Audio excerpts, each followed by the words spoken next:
namni dhugaadhaan yoo soome akkuma Isaayyaas 58 lakkoofsa 8 kaastee kutaa guyyaa irraa kana irratti argamu namni dhugaadhaan garaa qulqulluu laphee qulqulluu yoo soome tokkoffaa lakkoofsa 8 irraa kaasee mee nama naa dubbisuu barbaade Isaayyaas 58 namni dhugaadhaan yoo soome sabni koodha Isaayyaas Waaqayyo yoo dhugaadhaan na barbaadate yoo dhugaadhaan qalbii isaa deebise waan irratti ta'u wantoota baay'ee gurguddaa barreeffamee jira kutaa sana garuu akka namni naa dubbisuu barbaade achi booda gara xumuraatti fidadha daqiiqaa gabaabaa fayyadameen jechaadha Isaayyaas 58 irraa kaasee hanga 12tti barsiisaa argattanii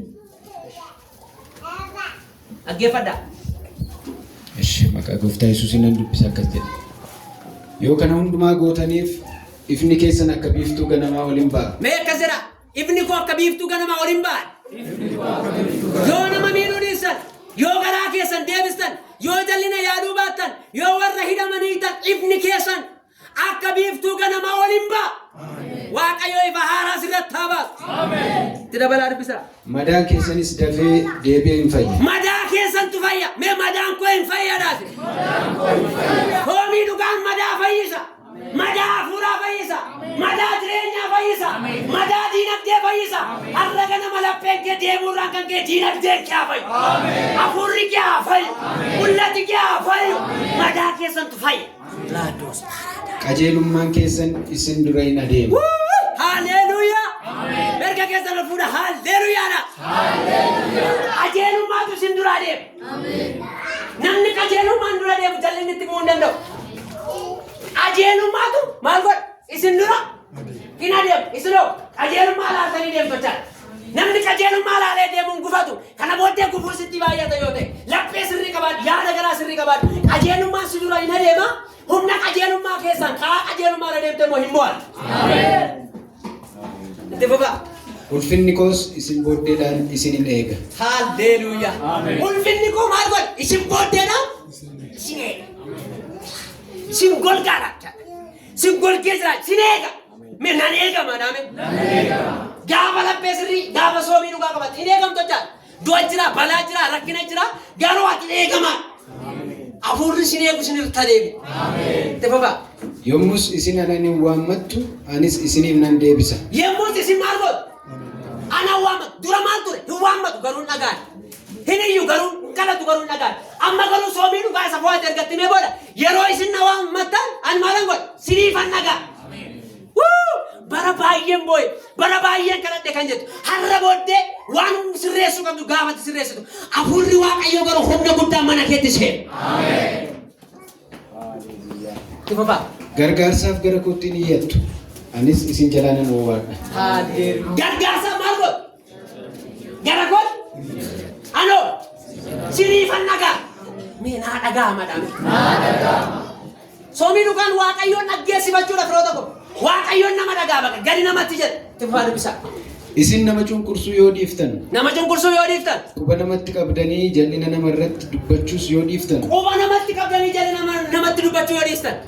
Isa beeleef nyaata yoo kennitan. Isa beeleef nyaata yoo kennitan. Isa rakkates yoo gargaartan. Isa rakkate yoo gargaartan. Ifni keessan dukkana keessatti hin ba'a. Haleluyaa. Meeqa jira? Ifti koo jira. Dukkana keessatti ba'aadha.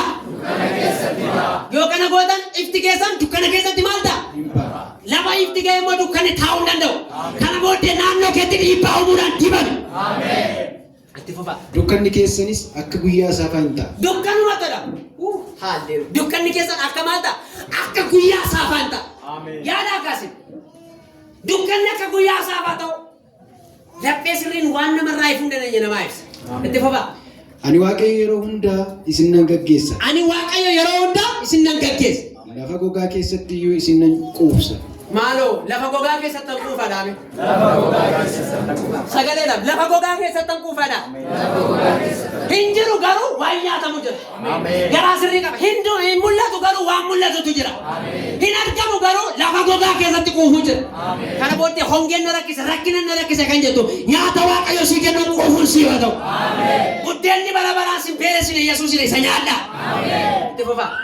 Namummaa keessanis nan jabeessa. Namummaa keessan nan jabeessa. Yommus isin akka iddoo dhaabaa isa yeroo hundaa bishaan qabu akka burqaa bishaan isa hin hir'annees hin taatu. Maali jedhee sagaleen akkasii. akka burqaa bishaan isa hin irranne. Burqaan inni kan bona ganna sirriitti yaamte bona maalta. Namni Kiristoos kun garuu akka burqaa bishaan isa yeroo hundumaan irranne. Burqaan yeroo hundumaan irranne lafa kana hin jiru. Bishaan baay'een ganna sirriitti yaa'u garuu bona hin irratu. Hammi isaanii hin irratu. Hammamtaa yaa'u isaanii hin irratu. Namni Kiristoos keessa jiraatu garuu akka bishaan yeroo hundumaa guutee yaa'uti. Afuura qulqulluudhaan gaggeeffamu waan ta'eef. Eshi. Kana dubbifnee kadhanna waan ta'eef inni baay'ee. Isa dur diigamee ture hin deebiftu. Isa dur diigamee ture. Maal harka keessan fuudhaa saba? Isa dur diigamee ture. Hin deebiftu. Mee waan dur diigamee ture naame? Waan dur diigamee ture. Nan deebisaadha. Nan deebisa. Asirtoon waan dur diigamee turedha. Waan dur diigamee ture. Nan deebisaadha. Nan deebisa. Tokkummaa badee karaa kee deebi'a. Ameen. Jaalala badee karaa kee deebi'a. Ameen. Jaalala laphee badee karaa kee deebi'a. Ameen. Lubbuu badee karaa kee deebi'a. Ameen. Hafuura badee karaa kee deebi'a. Ameen. Galateeffannaa Waaqayyoodhaan. Eshi. Hundee isa abaabiliin keessan kaan irrattis hin ijaartu. Hundee isa abaabiliin keessan kaan irrattis hin ijaartu. Waan diigame. Isin warra isa caccabe deddeebisan warra karaa isa duudee ture tottolchanis hin jedhamtu. Harkadhaa Waaqayyoon galateeffadhaa jedha. Maqaa haaraa sinii moggaa'a. Soomii dhugaan hafuura deebisa. Lubbuu deebisa. Jireenya deebisa. Waldaa deebisa. Kiristaanota soomii dhugaan nu barbaachisa.